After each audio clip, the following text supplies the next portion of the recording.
everyone. It's my pleasure to welcome Elliot Lobell to How I Shoot. How's it going, Elliot? Good. Thank you for having me.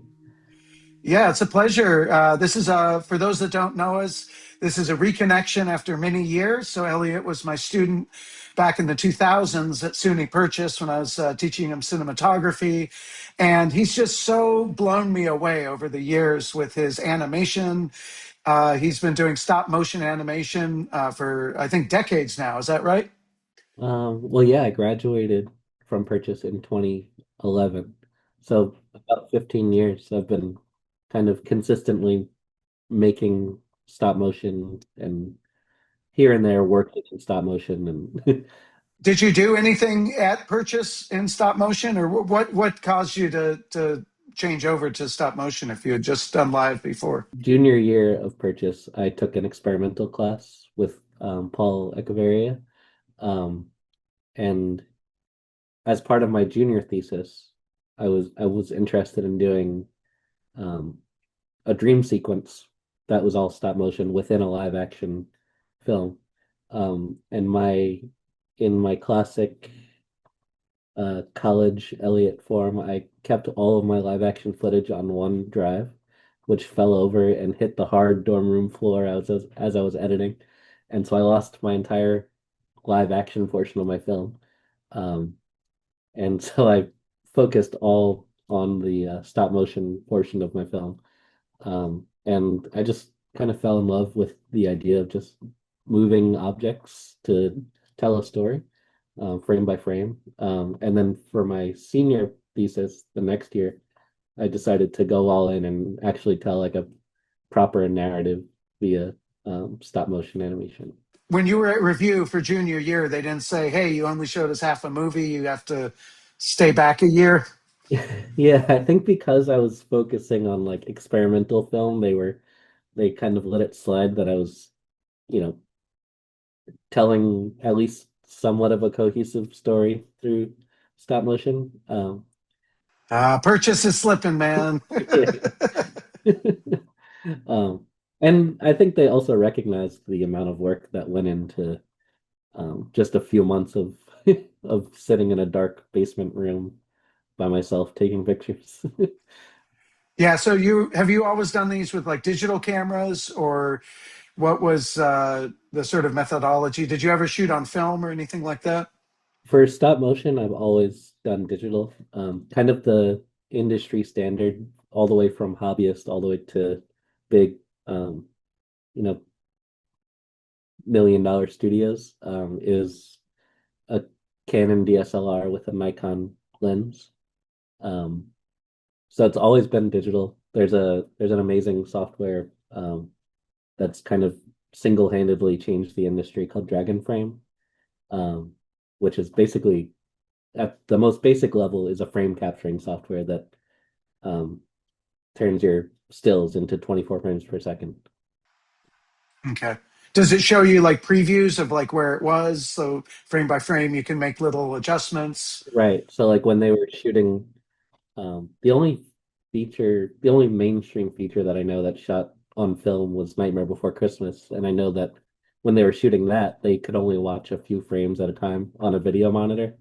Um, Whereas this, you can watch your whole shot and Oh, so you see it progress as you're making the shot. Oh, that's brilliant. Okay, so that's Dragon Frame for those that are now gonna go out and become stop motion animators yeah, from inspiration. it's run by two brothers, the company, and they actually just won a technical Oscar for their work on the software. Oh, excellent. Excellent. And when did you start using Dragon Frame? Was it right after school, or when did that come into the put? So I took a summer class before I started my junior film, a summer course at SVA all about stop motion, and I think that's when Dragon Frame had just come out. Oh, okay. So right from the get-go, you've been using this to make your films. And how many stop motion films have you made altogether, like post school Altogether. or with? Yeah, I want to say, I mean, including music videos and just like short all projects, all things, projects. all projects. I mean, I worked on one feature, Anomalisa. I was a lighting intern, which is where I learned.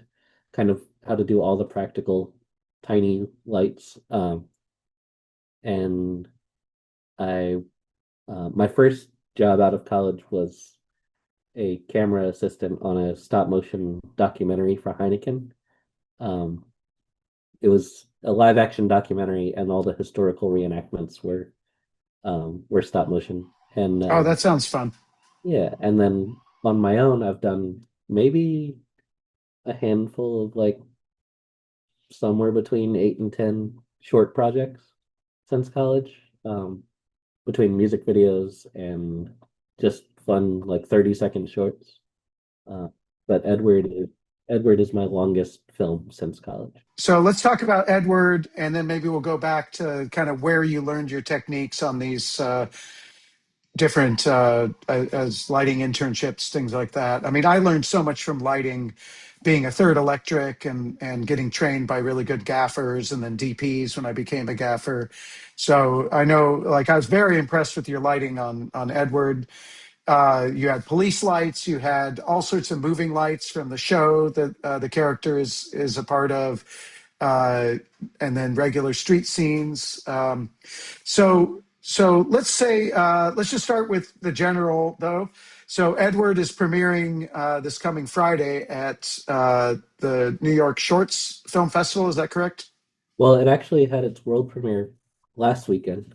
Do you want Ah, to get in, or do you want to call that out? Or yeah, yeah. Where was okay, it? so yeah, Edward had its world premiere at the Coney Island Film Festival, uh, Ah, okay, great. where it actually won Best Animation. You don't say. I love that. I love that. Yeah, That's phenomenal. and even though it's not like a huge festival, I thought it was a perfect fit for my film because it's about a sideshow performer, and the film festival is actually held at the sideshow in Coney Island. Yeah, I thought it was a great venue. I took my kids there, and a good friend of mine, Michael Levine, was playing his film The Wanderer there. So I just thought my wife had a thing, and I was like, why don't I just take the kids to a short block of films? And it was the worst decision of my life because The content was every like, movie I didn't personally like the movies per se, but the kids really they were like not appropriate for children in terms of the subject matter. I just felt like a terrible dad. I'm a dad that'll take the kids to whatever I can. I don't I'm not a I want them to see things they yeah, yeah, shouldn't see. But right. boy, we were all suffering through those. I mean, the movie should be, good. But anyway, but my friends was good at least.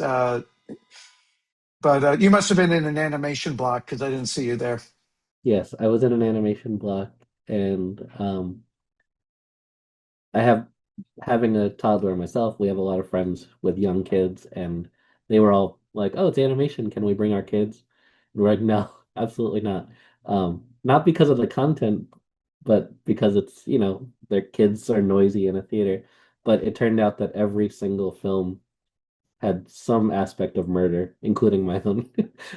So In my block too. It's like Coney Island Film Festival is like the murder capital of filmmaking or did you something. go this year or? Yeah, it was just last week. It was on Yeah, a Sunday afternoon at 4 o'clock is when we went. I don't when what was your day I there? was Sunday at 1. Oh no, we just Yeah, missed each other. yeah, Yeah. Oh well. It's like I don't know. I'd rather take a risk and get a comeuppance than live a boring life and have my kids live a boring life where they're just watching Netflix or whatever at home instead of going out to the Wackaville place that is Coney Island. my experience with Coney Island has always been like you go there because it's not Disneyland. No, Like no, you're you not don't want it. expecting like nice, clean fun. You're expecting to get like you know get ripped off and eat a dirty hot dog and Yeah, uh, exactly. see some freaks. Well, you bring up a good point though, in that there's all this animation out there that's not for kids. And I think often stop motion is, it's not Gumby. It's like your film where it's dealing with, subjects. Nick D'Agostino, also from purchase, make some really interesting, very adult type of animation as well. I just think of him because you're both working in the stop motion format. But what led you to like, where did the story of Edward come from? Is it a story you knew, or did you make it up? So I am fascinated by late 1800s, early 1900s medical history and kind of New York in that medical history. Um, and I've always been fascinated by kind of sideshow oddities. One of my favorite movies is Freaks from Todd Browning from the 1930s. Um, and I heard about this urban legend about a guy named Edward Mordrake who has a face on the back of his head. And I just thought that would be such an amazing stop motion film. And I don't think that what fascinated me about it was that the early 1900s in medicine was kind of the Wild West. And he was written about in medical journals, even though he wasn't a real person, but they were kind of writing about like, parasitic twins and using him as kind of a case study. um, A and made-up case study. yeah, um, I mean, maybe he was real, who knows? But Is yeah, it sort of like the Elephant Man in that sense of this sort of freak yeah, that and the more I kind of looked into freak shows, like the more you realize that yes, there was definitely exploitation of to an extent, but there was also like these people were kind of the first celebrities, and some of them ended up having like amazing careers because they would travel all over the country or all over the world, and they were the first people that everyone could afford to see. Um, and some of them, from my understanding, were pretty well respected for not because of their deformities, but because of their, the sideshow acts that they would perform. Um, and I don't think that Edward Mordrake had anything to do with circus sideshows in his story, but I thought that the two themes would kind of go hand in hand. absolutely. So talk us through a little bit. I don't want to spoil the plot or anything, but I was really impressed with how you did the animation itself. You had a lot of camera moves, you had lighting effects, all that kind of stuff. So let's start with camera, or maybe actually let's start with the animation itself. So how did you put these characters together? What elements, what was made out of what, and then we'll talk like how you shot it. But like, what's the modern technique now for doing stop motion? There are two main um, kind of methods of making puppets. The simpler one is um, just wire armature. So like usually an aluminum wire. There are other materials involved like epoxy and wood to kind of give you shape and definition.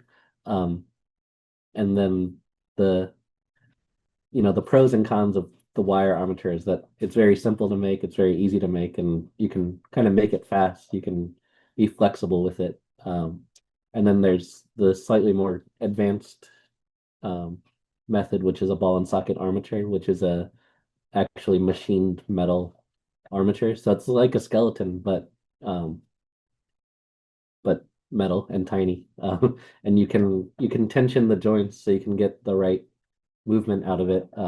The benefit to that, the cons of that are that it's expensive. The benefit is that they won't break. If they do break, they're easy to fix and put back together.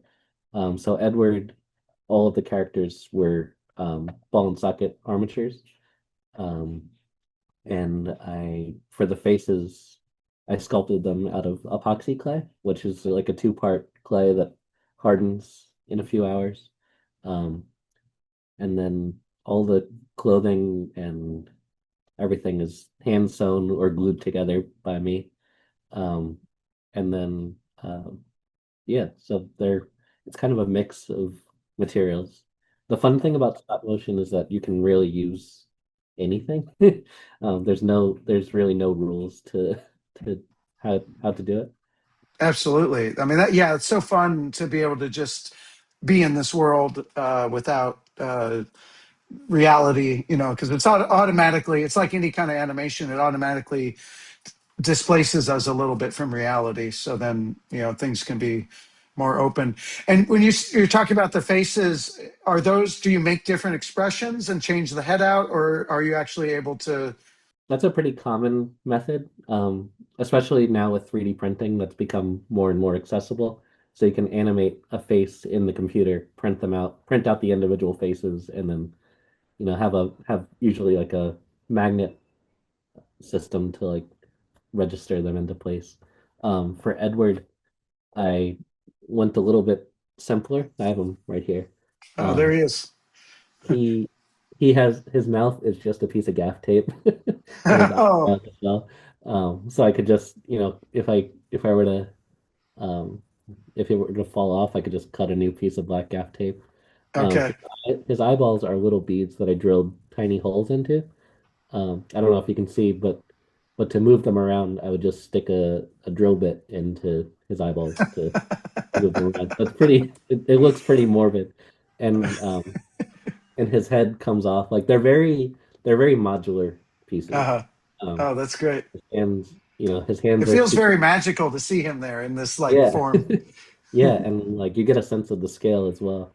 Yeah. His hands are just wire, like floral wire that you use to when you're making a floral arrangement, covered in latex.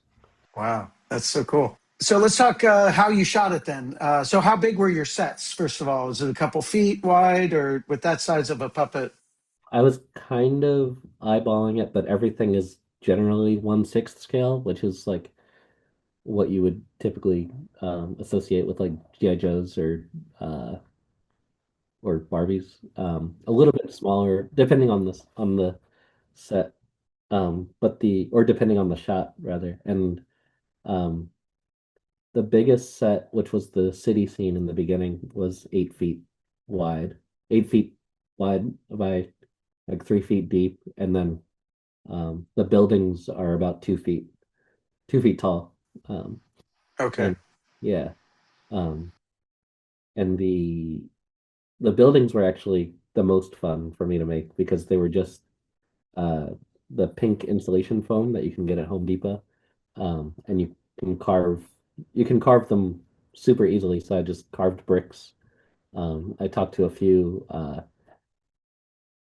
miniature artists who make like super hyper realistic miniatures, and got some insight into how to make like nice dirty looking uh, brick buildings. And I was really impressed, like I said, by the camera moves. Were you like when you're using the still camera? Do you have it? Do you ever do anything with like a motion control type contraption? Exactly. Yeah. So I found like the cheapest motion control rig that I could find that would work with Dragon Frame. Um, and it's if you're familiar with like animating something in After Effects or any like keyframe software, it's pretty similar. So you set your in point and your out point, um, and then when it communicates with Dragon Frame, it will incrementally move on each axis that you set it up with. Okay, that must be really great with Dragon Frame, especially so if you're halfway through your dolly shot or whatever, you can just like be checking that, make sure before you spend another day finishing the shot or whatever it takes, right? Uh, like you can actually know, oh, okay, I messed something up, so I better start over, something Right. like that. And yeah, and of course the more expensive you go, the better the repeatability is. Mine had a little bit was a little bit lacking, so I was a little bit limited. But the biggest advantage with motion control is that with stop motion versus other, CG or hand-drawn animation, you're still shooting in a physical world, so you still have to deal with the weight and the physics of the puppets and sets.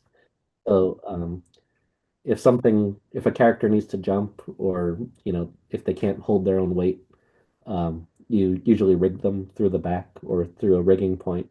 Um, so with motion control, you're able to take a clean plate of your set and um, then shoot your animation, and then in post, you're able to go frame by frame and erase the rigs and Because what you want to do after animating by hand is go through and animate by right, digital, right. right? Yeah, to me, a lot of people ask like, "Oh, isn't stop motion so tedious?" And I don't think stop motion is tedious because to Because me, you enjoy it, right? well, I enjoy it, but also it's to me, tedium is repeating the same thing, whereas stop motion is constantly changing.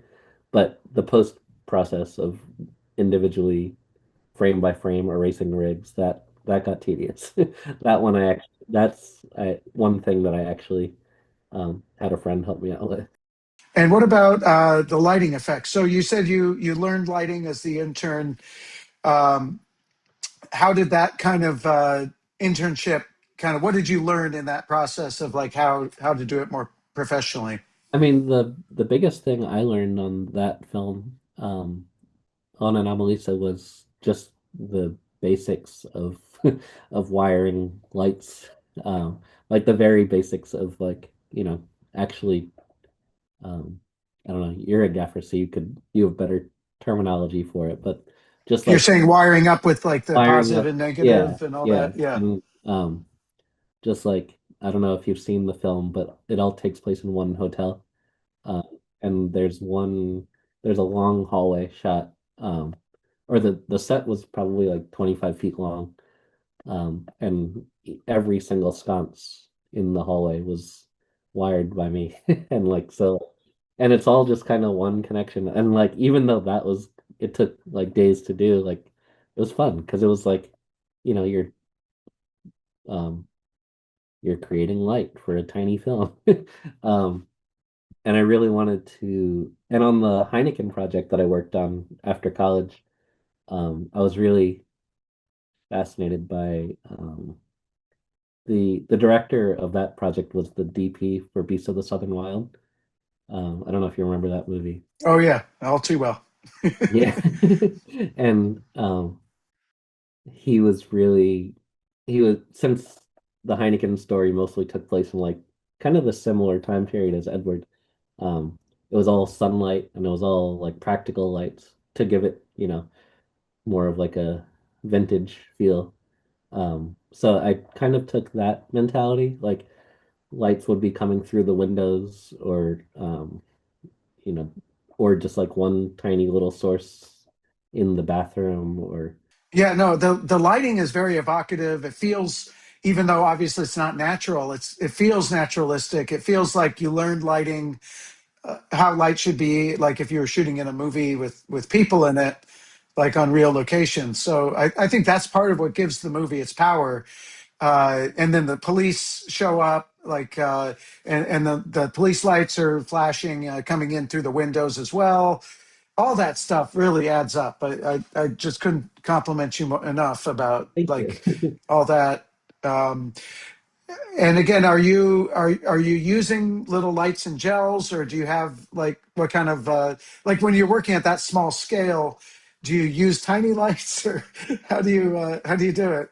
I mean, you can really, like I said, like stop motion is kind of the closest form of animation you can get to actually being on a real film set. You are on a real film set most of the time.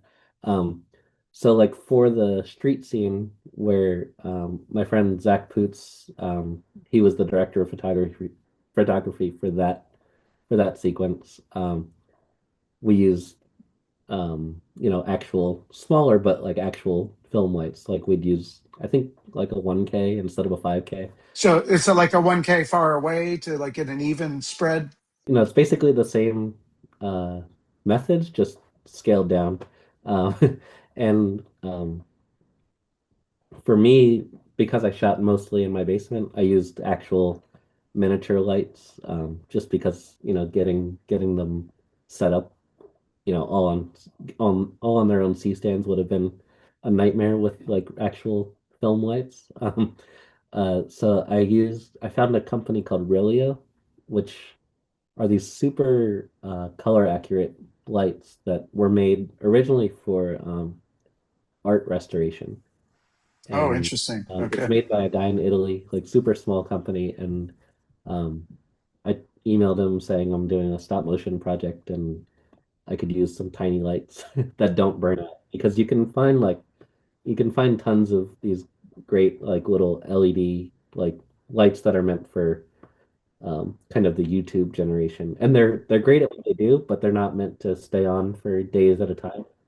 You don't happen to have any of these lights in reaching distance, do you? I do. I can grab Oh some. yeah, I'd love to just see what they look like. So these are Oh this is yeah, great. like they're really very modular, so you can change the lenses and like they're my favorite part is the sorry, you can't see the way it plugs in, but it's a magnetic USB. So Oh great. if you trip over it, it won't pull the light down, it'll just pull the USB out. Um and yeah, and um they came with all these like little indie filters and all sorts of diffusion and stuff that are Oh, that's fantastic. So magnetic. I guess these are like if they're being used for art restoration, these are soft enough and not gonna damage a painting if you need to get Right, it up exactly. close. I think that was the original intent, but Okay, that sounds great. I just love this specialty gear that comes from a project like this. no, I was just gonna say the fun thing I love about stop motion is that there's really no specialty gear. Like nothing is made aside from like, custom puppets from people who specialize in that. But like the gear is like you have every shot in stop motion you have to kind of treat as its own visual effects shot. Like it's never been done before. So like you have to kind of invent ways to do it. Of course, there's more and more standardized things as the industry grows. But yeah, like just found this company that makes art restoration lights, and they were happened to be perfect for my film. Nice. Oh, that's great.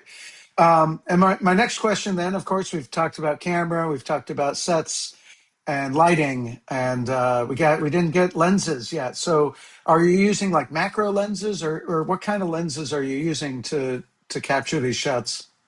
The kind of standard is to use you know, a Canon body with a like analog Nikon lens, or um, and I would say most of the film was shot on a 20 and a 35 millimeter lens. And then how close are you getting those? How like because there's some close shots. It felt like the camera's right in his face. I'm not a cinematographer by any means, but I definitely would just get kind of I would frame it up and use whatever lens kept it as in focus as I could. So but all the sets are very modular. Like everything is nothing um is one solid room, for example. So like I could move the walls if I wanted to get like a really, close up shot on anything. That makes sense. Yeah. For the over the shoulder shots, like I showed you, I could take his head off so I could get like his hands or something. Um, but yeah, some of the shots were either, actually on the set with him, using like a gobo head to hold it up so it doesn't like move. Um, Right. uh, but the reason for the Canon body with the Nikon lens is that you would never notice this in live action film or like still photography, but there's like the slightest amount of jitter that comes from a Canon body communicating with the Canon lens, like, you know, um, on an electronic level. So if you use an adapter and a lens that isn't made for that camera, you're losing that shake that you would get. Wow, that is brilliant. I love that. I was going to ask you why you're so specific with the Nikon lens. I was wondering if it was like because my grandmother and dad had Nikon cameras and lenses, and I inherited some of those. And the beauty of those old 1960s Nikon lenses, I think they had a special type of gas inside them, something that was just gave it. Maybe it was the coatings. I can't remember what, but those really had an incredible look to them. I don't think most people are specific about the kind of lenses they use. You know, it doesn't have to be Nikon lenses. But I agree. I found that these particular lenses that I was using kind of added to the kind of vintage quality of the world that it was taking place in. And the last thing you would want if you're using, say, an up-to-date Canon lens is the autofocus suddenly going off or doing something crazy, right in the middle of a shot. Exactly. So you're making, like, if the camera's moving, are you just double checking your focus adjustment shot by shot? How does that work? You'll notice there's way more pans across in the film than there are push-ins because I didn't have a motorized focus puller for most of the film. Okay. Hmm. Um, once Zach came on, he had a more advanced motion control setup, so we did have the focus puller and we were able to do a little bit more dynamic shots on the city scenes. That's great. Now, I'm sure it's not, did you shoot that after you had done the interiors? Was that the last So shoot? that was yeah, that was done. I had like 90% of my film done, and then I got a residency in Jersey City um, with the residency's goal was to give artists the space they need to finish a project. Um, Oh, great.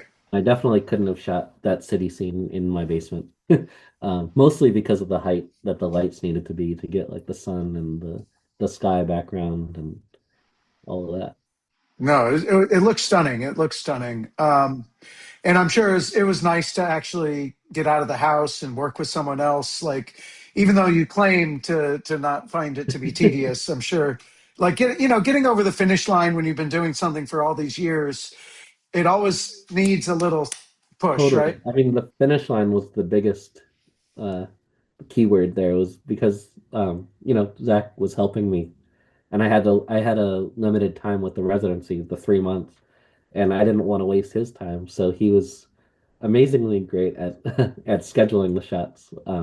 Because I had been working on this alone, so I didn't really have anyone to, you know, hold me accountable, or I didn't have anyone waiting for me necessarily. So we actually scheduled the shots. I think we fell a little bit behind schedule, but we ended right when we needed to. And we fell behind schedule because of me, not because of anything else. Um, but yeah, that was a huge breath of fresh air to finish the film with somebody. Um, Yeah, and as independent filmmakers, whether you're doing live action, documentary, narrative, stop motion, I mean, there's nothing harder than finishing the project. That's why everybody says just don't make it perfect. You've got to just finish it, move on. And especially with, if there's no one forcing you to edit, like, there's always something else you could be doing, or starting the next one instead of finishing the last one or whatever. Um, so are you going to rest on your laurels a little bit here and do a festival run, or do you have a next project you're already starting up with? What's your game plan? so I am actually enjoying the festival application process kind of, and like of course every time a notification deadline comes up I'm like freaking out and not sleeping because I'm like I haven't heard back yet, but um I'm the next festival after the New York Short Film Festival is going to be in Norway. And Oh, that'll be fun. Are you going to go? yeah, so I've always wanted to go to Norway, and I feel like this is a cool reason to go rather than just going on vacation. Absolutely. But yeah, give yourself an extra week there if you can, or do something so you can do a little touring, Yeah. right? So we're gonna go on a couple days on each end, but it'll be our first time leaving our toddler. So Oh, we're not even better. Wow. Get yeah. a vacation from the Yeah. child. That's awesome. Um, but Has you yeah, has your have you ever had a moment where you were like, your kid came in and you were like, "Oh my God, he's gonna wreck the no, set"? No? not at Okay. You all. keep it locked up. Most of the film, like he doesn't really do stairs yet, so Okay. since it was in the basement, and most of the film was done before he was born, so uh, yeah. But we've been adamant about taking him to art galleries and museums since he was super little. So I think there's even if he doesn't know it yet, there's definitely an appreciation for like don't touch that, that's on the wall.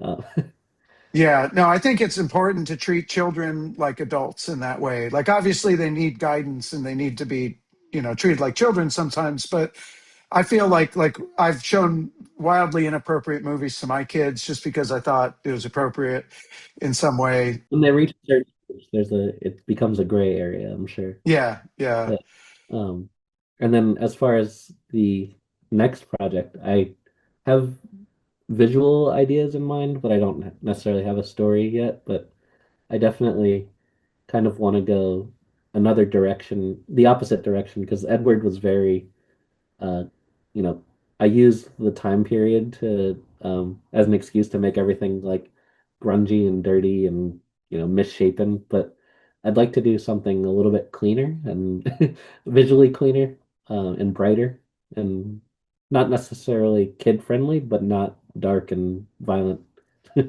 yeah. No, my 11-year-old was definitely a little disturbed by your movie, so she left about halfway through, and I couldn't blame her. But it was so effective. Well, it's nice to get a reaction, though. That's cool to hear. Yeah. Yeah, she loves anime. She loves the Japanese and Korean stuff. But definitely she doesn't like disturbing, Right. like things like this. So, Yeah. not her type of movie. But that's okay. I mean, as you say, a reaction is better than well, that exists. Okay. Right. Yeah. Especially in a block of festivals, because I was kind of making it. I've never really been in the festival world, but I was making it with festivals in mind and like um, not to necessarily appease to any appeal to any uh, audience or anything, but just like what will help stick out in a block of films. Absolutely. I mean, well, listen, I mean, we've got to think of the festival as a kind of form of distribution these days, right? Because when else are you going to get a chance to show a short film animation to an audience in the theater, right? Yeah, exactly. And yeah, like you said at the Coney Island Film Festival, there's so many films, so like um, and they were I think I only really got to see the animation block, but every single one like had an amazing quality or another, and they all stuck out in their own way. But what makes mine stick out more, I guess, you know? Well, the total quality of your film, I think, really is what elevates it. And obviously, it's always kind of magical, even if it's a not a good movie, to just see inanimate objects move and you know things like that happen. So I think no matter what, I always find animation to be interesting. But the fact that you got into this, really difficult part of human nature and like the desire to be accepted, I think is at the heart of your film. And this guy has this extra face that he just doesn't know what to do with. It really hurts his chances with the young lady that wants Right. to help him out. And can we just talk real quick about the singing saw that he plays? Yeah. Where did that idea come from, or how did that go with animating it?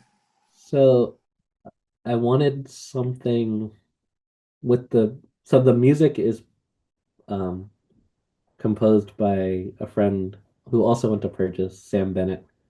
He was a music production major, I believe, or a music composition major at Purchase, and that's where we met. And um, he had texted me 7 years ago, right after I wrote the script for this, and was like, "Hey, are you making another film? Because I'd like to score an animated film." And that's kind of what the catalyst was for me, like actually getting to work on it. And the idea behind the saw was um, I just wanted a sideshow act that he could perform that was also kind of a forgotten art like stop motion, and something unique and something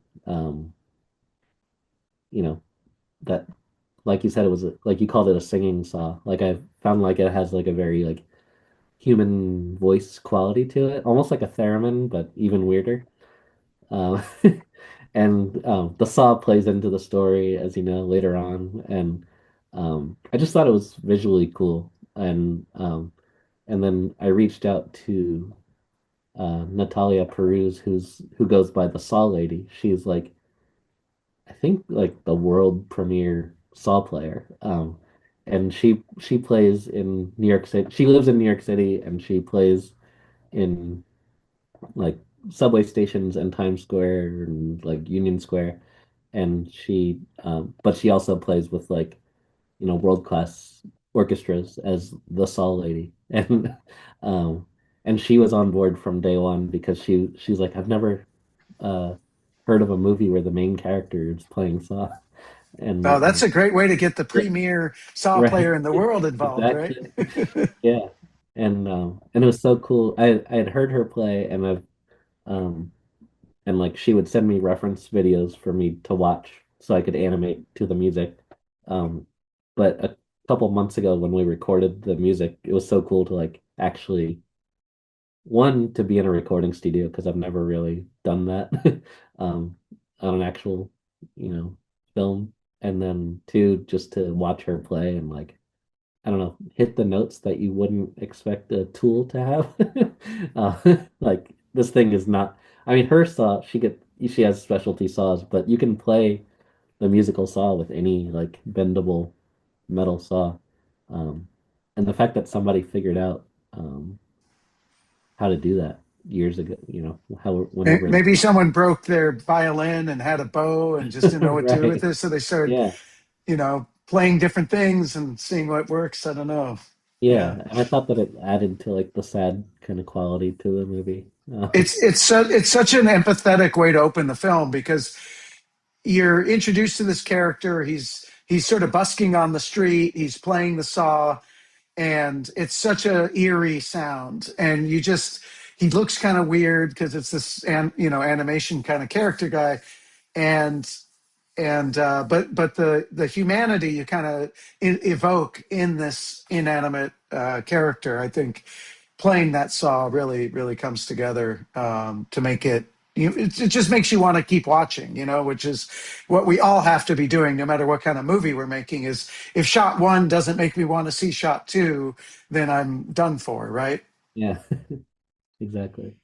Um, so I guess I want to finish with asking about, uh, so you got your festival run coming. You're getting some ideas for a new, happier, gentler, still not kid friendly movie. Um, what do you see as the state of animation today, like in the broader sense? Like, did you see the Pinocchio movie, I assume, or these other stop motions? I've seen a few with my kids over the years that have come out. Like, what's going on at that level of the industry? I think, well, first of all, the Pinocchio film was absolutely gorgeous, and I actually got a MoMA membership the year that that came out because I knew they were gonna have a behind the scenes exhibition at MoMA, so I was like, I need to go as many times as I can to see all the. They did a great job with that exhibition. As a fan of stop motion, I personally am more of a fan of the behind the scenes of it than any particular movie. Um, and I think a lot of people talk about AI coming for all of our jobs, which may be true on like a corporate level, but I think that there will always be people who just want to create, and there will be thankfully, people who have the funding to make those creations come to life, and be willing to use that funding to make those creations come to life. And I think currently the state of animation is everybody's freaked out. Not to say that I'm not freaked out. I totally am from like a financial standpoint, but I think that there will always it's important uh from a you know from an artistic standpoint, from a political standpoint, just to keep creating. And stop motion to me is like the most creative and collaborative art form that exists because I mean I largely made this film by myself, but you need so many different skill sets to create. a film, and you need so many different people with those skill sets. And like the smaller the film, the more hats everyone needs to wear. Um, and I think that with films like Pinocchio, and there's Wildwood coming out from the studio Leica, which is based in Oregon. I'm working on another kids show that's all stop motion right now, like for my day job. Um, I think that stop motion has always been the dying stepbrother of anime, the dying stepchild of animation. Like it's always been like, oh no, stop motion is gonna go away. So it's always stayed. It's had its ebbs and flows, but it's always come back because there's people that enjoy it and enjoy making it. So hopefully that's an optimistic way of looking at it. But maybe it's overly optimistic, but I think we have to keep our optimism up. And I'm glad you brought up AI because, you know, AI, sure, it could make a fake looking set like it could fake it, but yeah, I really don't think that a movie as interesting as the one you made could be made by AI. Like, I really don't think so because AI wouldn't be that. I mean, it can make weird stuff, but it's not weird stuff with heart. It's just weird, like, oh, look at a cow with five arms on a surfboard in the water. I've seen tons of AI videos that look cool on the surface, and then you just know that it's wrong, and like you know that it's not, like you said, made with heart. And um, I've seen quite a few AI videos that are imitating stop motion. And the thing about stop motion is that it obviously people, I would say the general public that knows about stop motion appreciates it because of the human-made quality to it, whether that's, you know, a film or a studio like Leica that has multi-million dollar budgets that can make this flawless animation but still has a human touch somehow, even though it kind of looks like CGI sometimes, or an independent film like mine where it's very clearly handmade, and it definitely has its flaws. But nobody is necessarily, when they're making a stop motion film, like aiming to make it look flawed, if that makes sense. No, Um, no. I mean, flaws are but what make us real and right, human, right. right?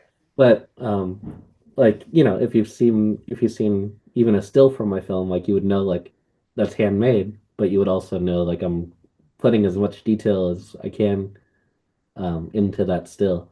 And where AI goes wrong with stop motion is that it's like it'll be this like beautiful image. It's like, oh, that's a really cool looking stop motion puppet. But then it's like, I don't know, these mistakes that AI thinks stop motion that AI thinks makes stop motion.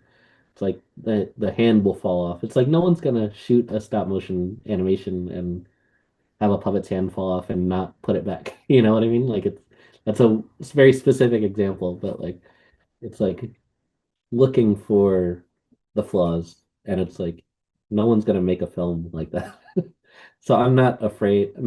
I might be more afraid for the digital side of my animation career, which is more common, and I work in that more day to day. Um, but I don't think the creative side and the stop motion world will go anywhere. Well, that's a great place. I think a great attitude to end on. And we'll look Hopefully, for your next film in about 8 years. yeah. Uh, so I hope you enjoyed this festival run because it's going to be a Thank while. you. Yeah, um, oh, sorry. Uh, no, go ahead, please. I was gonna say the next one you mentioned earlier is the New York Short Film Festival, and then which is May 15th, and then the one in Norway is called the Ravenheart Film Festival. Great. And where can people find your? Do you have a Elliot.com kind of website, or Yeah. where can they So find your work? um I mostly post on Instagram, a lot of behind the scenes. Um, my Instagram is Lobelliot, Lobelliot. And then I have edwardshortfilm.com where you can see upcoming screenings and a couple behind the scenes photos and the trailer for Edward. Great, great. Well, I'll put that all on the Substack where I'm releasing this so people can just click through. Well, Elliot, so great to see you again and reconnect and talk about this stuff. I really appreciate having you on the podcast. Thank you. Thanks for having me. It was great.